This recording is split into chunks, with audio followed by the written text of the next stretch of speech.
Welcome to this May 4th virtual meeting of the Paducah Planning and Zoning Commission.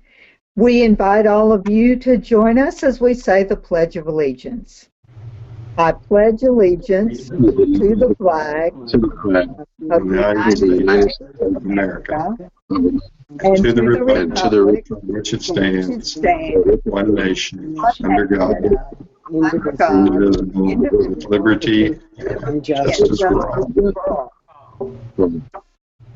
Thank you very much. Mr. Summer, call the roll, please. Mr. Benberry.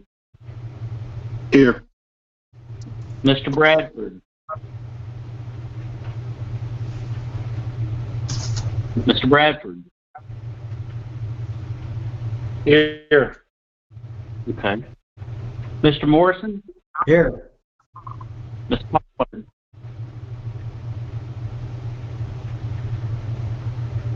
Pollard. Ms. Schramke. Here. Mr. Wade.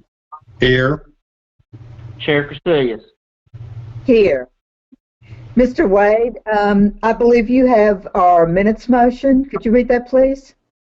Yes, I move that this commission, out of order, excuse me. I move that the reading of the minutes for the April 20, 2020 meeting be waived and that the minutes of said meeting as prepared by the secretary be approved as written. Second. Second by Pollard, or Schramke. Was it Schramke? It was? Okay. Okay, I'm sorry, I couldn't tell. Is there any discussion? Are there any corrections?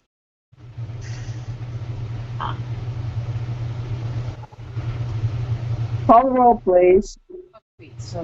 Mr. Wade. Aye. Mr. Benberry. Aye. Mr. Bradford. Aye. Mr. Morrison. Aye. Ms. Pollard. Ms. Schramke. Aye. Chair Castillas. Aye. Thank you. We have one item of business tonight.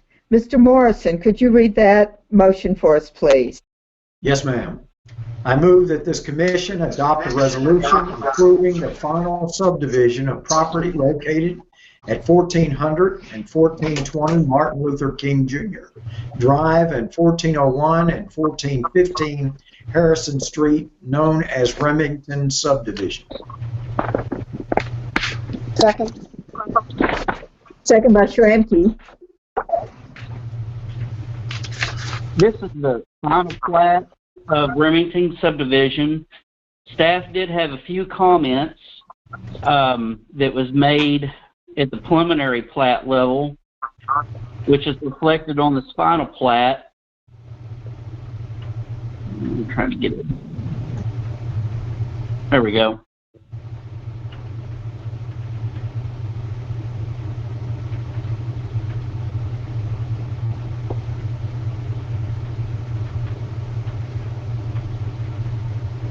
Stay in it just a second here. Okay. This H-bar is an alley that would connect the existing alley and the proposed. This is proposed to be closed in its entirety, which is one of our comments. The other was for this property line to be abolished on Mr. Jones's property. If you might recall, this was lot 9 right here. Mr. Jones will now own an alley, and this property line has been moved east to put this property line on the back side of the of the curb, on the back side of the curb. Those 3 items have been addressed on this final plat, and is recommending approval to send it to the City Commission.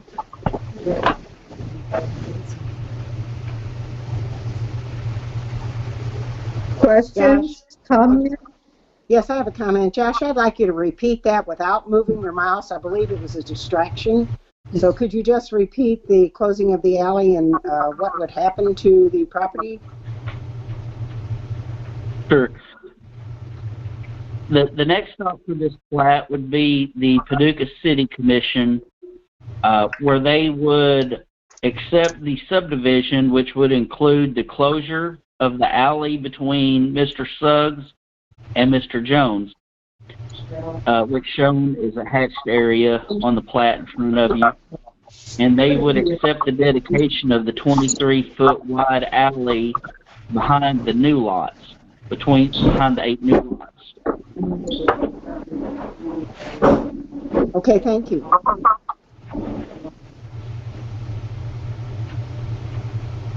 Other comments? Josh, Questions? I have a comment/question. In the staff report, it says that it kind of paraphrases KRS 100-361, stating that any proposal affecting land use shouldn't require approval of the local planning unit. I'm assuming that that should say any proposal by the city or something to that effect. Is that right? That was parroted right from the state law. Yeah. If the city was to present a land use proposal, we would notify the Planning Commission, but in this case, KRS also says that subdivision of land takes Planning Commission approval. So,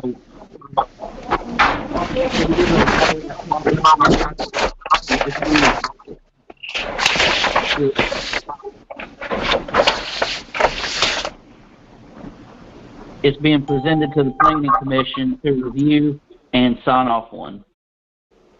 Yeah, I was about to say, because that statute I saw says that a subdivision of the state has to provide information to the planning unit, to the local planning unit, but is not required to get approval. Are we being informed of the city's plans, or tell me again why it requires approval? Well, this is to gain approval from the platting standpoint.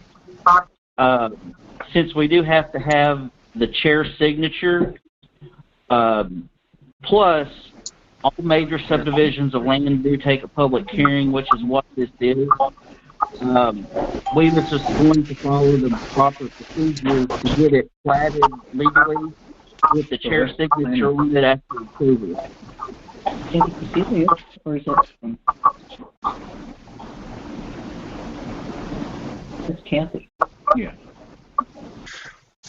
Josh, I also wondered about that from the standpoint of future conveyances. Does any of that follow through to future landowners, or does it only apply to the city? Well, the lots would be conveyed. They reference the plat whenever it's recorded at the courthouse. Lot 1, Lot 2, whatever it may be. But at that point, the short answer is yes, it would. We're conveying a piece of property that we're subdividing within the powers of the local government, and whoever buys that would be buying a legally established plot of land at that point.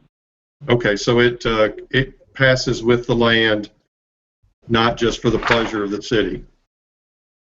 Yes, and it will be considered a legal lot where they can build on, run water to, utilities, all that good stuff.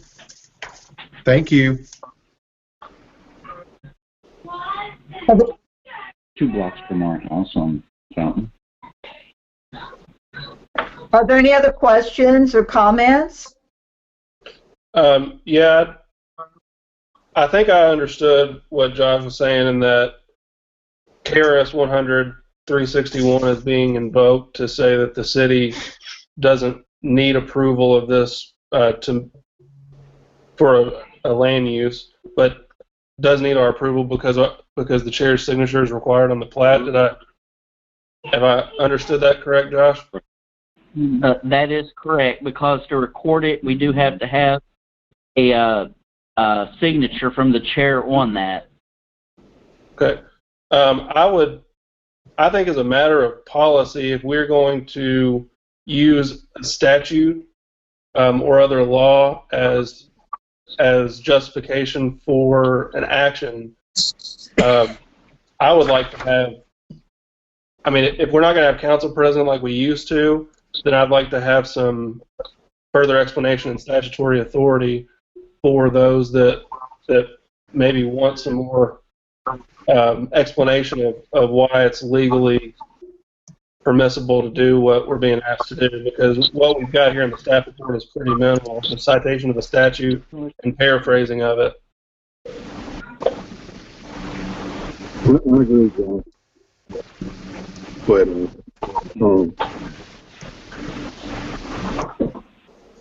it's February 14th. Yeah.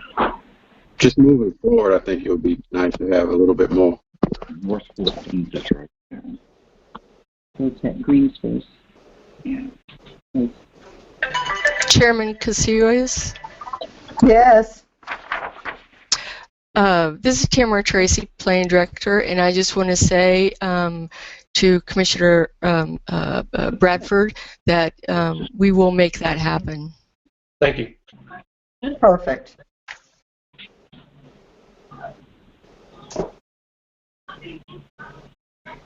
And I believe 1, 2, 3, 4, 5, 6, 7, 8. This is talking about going to. Are there any comments? Midtown Alliance. Oh. So let me see if I understand what we're going to make happen, and does that now affect the motion that is before us?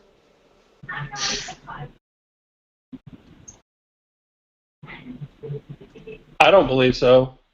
I mean, I asked as a general matter that when being given statutory or case law or any other type of law as a justification for a recommendation, that we get a little bit further explanation or have legal counsel. That's a general request. I understand. I appreciate your expertise. I'm glad you're keeping us on our straight and narrow here. Yes. Thank you, Paul. You're welcome. Yes.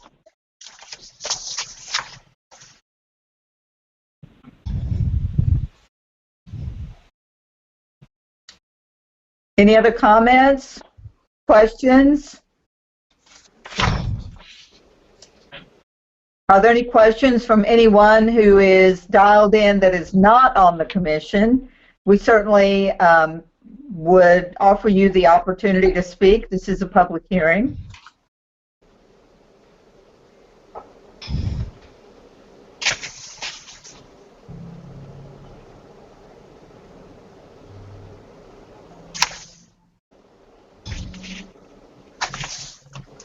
If there are no questions or comments,